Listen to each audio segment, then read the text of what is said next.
Oi, gente! No vídeo de hoje, nós vamos falar sobre o princípio de Le Chatelier, que é o deslocamento do equilíbrio para restabelecer um novo equilíbrio químico após uma perturbação.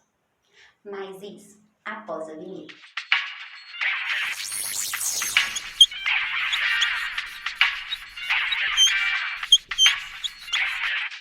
Gente, antes de tudo, se inscreva no canal, ative aqui o sininho, deixe o seu like, compartilhe esse vídeo, porque as informações de hoje são muito importantes.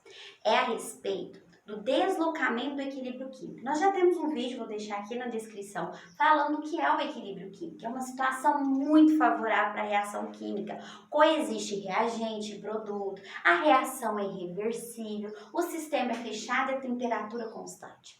A reação parece que parou, mas na verdade os aspectos microscópicos continuam acontecendo. Mas os macroscópicos, que é a mudança de cor, formação de precipitado, isso realmente parou. Mas o equilíbrio é dinâmico, ele continua ocorrendo. E aí é uma situação muito agradável da reação estar. E aí quando algo perturba essa reação, que pode ser concentração, temperatura ou pressão, ela vai se deslocar. Esse deslocar é produzir mais reagente ou mais produto para restabelecer um novo equilíbrio químico. Isso é conhecido como o princípio de Le Chatelier. Então, outro ponto importante que você vai lembrar dessa informação para sempre é que o catalisador, ele não desloca o equilíbrio químico. Lembra que o catalisador é uma substância que acelera a reação química e faz com que o equilíbrio se atinja de maneira mais rápida, né? No intervalo de tempo menor, mas não desloca o equilíbrio químico, tá? Cuidado com isso, porque os exercícios adoram de colocar o catalisador ali como deslocando equilíbrio para a direita, para a esquerda, produzir mais reagente, mais produto, mas não, tá? O catalisador, ele só acelera a reação química porque diminui a energia de ativação. Então, vamos lá. Nós temos aqui a tal da concentração. Lembra desse colchete? Esse colchete na química quer dizer concentração. Lembrando que essa concentração é sempre em mol por litro. Aquela concentração molar, onde a gente pega a quantidade de matéria, que é o mols, e divide pelo volume. E nós vamos ter a influência da temperatura e da pressão. Pessoal, aqui está um resuminho do que pode acontecer. Quando a interferência é com a concentração, pode ser por adição ou diminuição.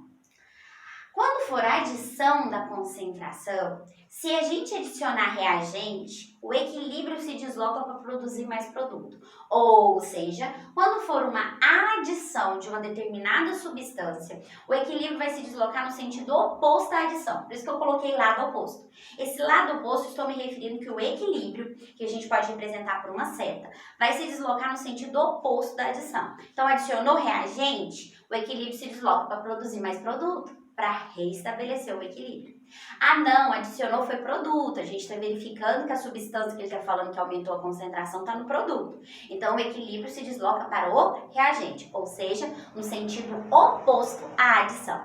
Quando for uma diminuição da concentração, diminui o reagente, o equilíbrio se desloca para o próprio sentido dos reagentes, para produzir mais reagente para restabelecer o equilíbrio. Temperatura. Esse ponto da temperatura é muito importante. Primeiro, você vai ter que saber qual que é o sentido endotérmico e qual que é o exotérmico. Por quê? Quando é o equilíbrio químico, tem uma reação acontecendo, duas reações acontecendo, né, simultaneamente. Uma reação que a gente fala direta, que é reagente virando produto, e a inversa, que é o produto voltando a ser reagente. Então, nós vamos ter duas velocidades que são iguais, né, isso é equilíbrio químico. E vai ter uma reação que é de endotérmica, e a outra que é exotérmica. Como que a gente vai saber qual que é a endotérmica e qual que é a exotérmica? Então, você vai precisar da entalpia. Lembra a entalpia, que é a variação de calor da reação, né? Aquele ΔH, que é produto menos reagente.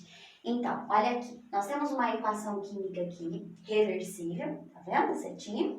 E o ΔH dela foi menor que zero. Então, você vai precisar daquela informação. Quando o ΔH é menor que zero, significa, pessoal, que a reação direta é exo. Então, tá vendo aqui a setinha para a direita? É exotérmica. Prevaleceu a reação exotérmica, porque o ΔH é negativo. E aqui, ó, no sentido inverso, então, é endo. Então, você já descobriu qual que é o sentido endo e eso. Então, você sempre tem que analisar isso, o ΔH. Se o ΔH ali fosse maior que zero, a reação direta que seria endo e a inversa seria eso, certo? Então, vai ficar memorizando assim, para a direita é sempre endo, para a esquerda é sempre eso. Nada a ver. Você vai olhar no ΔH. E aí, pelo ΔH, você vai saber qual que é o sentido endo e eso, combinado? Aí, outro detalhe importante é que sempre que for um aumento da temperatura, o equilíbrio vai se deslocar no sentido endotérmico, que pode ser para a direita ou para a esquerda, dependendo da reação, mas é sempre o sentido endo. Quando for uma diminuição da temperatura, vai se deslocar para o sentido exotérmico, sempre assim.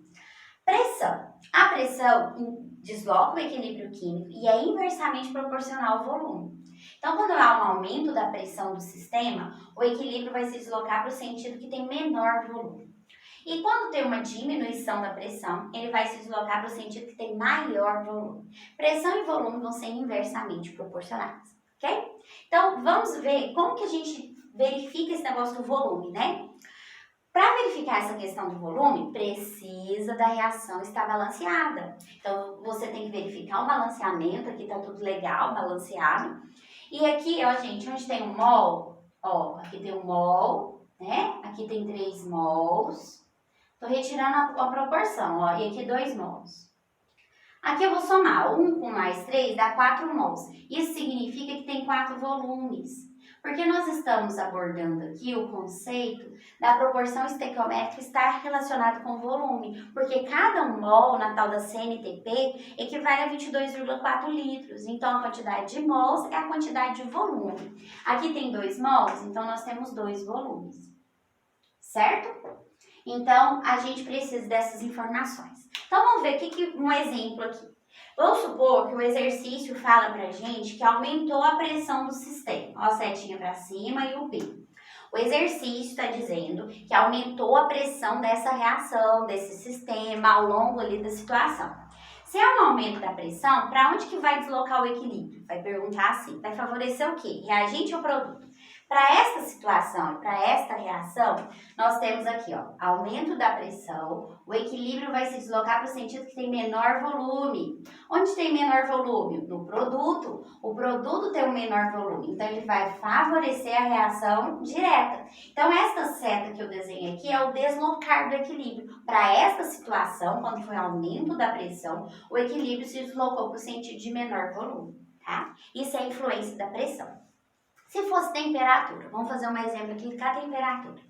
Vamos supor que aumentou a temperatura. Pessoal, isso aqui o exercício vai dizer o que está acontecendo com a reação, tá? Então, aqui eu estou dando um exemplo que a temperatura foi aumentada. Então, se houve um aumento, o equilíbrio se desloca no sentido endo. Nesta reação nossa, aqui neste exemplo, o sentido endo está aqui, ó, para a formação dos reagentes, ó, tá vendo? Reação inversa, tá aqui para a esquerda. Então, o equilíbrio vai se deslocar no sentido dos reagentes, vai favorecer a formação do reagente para restabelecer o novo equilíbrio químico. E o efeito da concentração? A concentração pode ser assim, vamos supor que aumentou a concentração do N2. O N2 não está aqui no reagente? Não aumentou o reagente? Então, o equilíbrio se desloca para o produto. Vamos supor que aumentou a concentração do NH3. Ele não está aqui no produto? Então, o equilíbrio vai para o reagente. E quando for uma diminuição, o equilíbrio vai se deslocar no próprio sentido da diminuição. Então, você tem que ler com atenção o exercício para ver o que está acontecendo com aquela reação, qual perturbação, para você analisar para onde que vai o equilíbrio, se é para a direita, se é para a esquerda, se vai formar mais produto, mais reagente. Isso é o tal do deslocamento do equilíbrio. Depende da situação para aquela reação. Fique atento na entalpia, para você saber qual que é o sentido endo e eso. Fique atento com o balanceamento, lembrando que quando a gente fala nesses volumes, a gente vai usar somente o estado gasoso, tá? Somente substâncias no estado gasoso. Pessoal, essas foram as dicas de hoje. Espero que vocês tenham gostado e até o próximo vídeo. Tchau!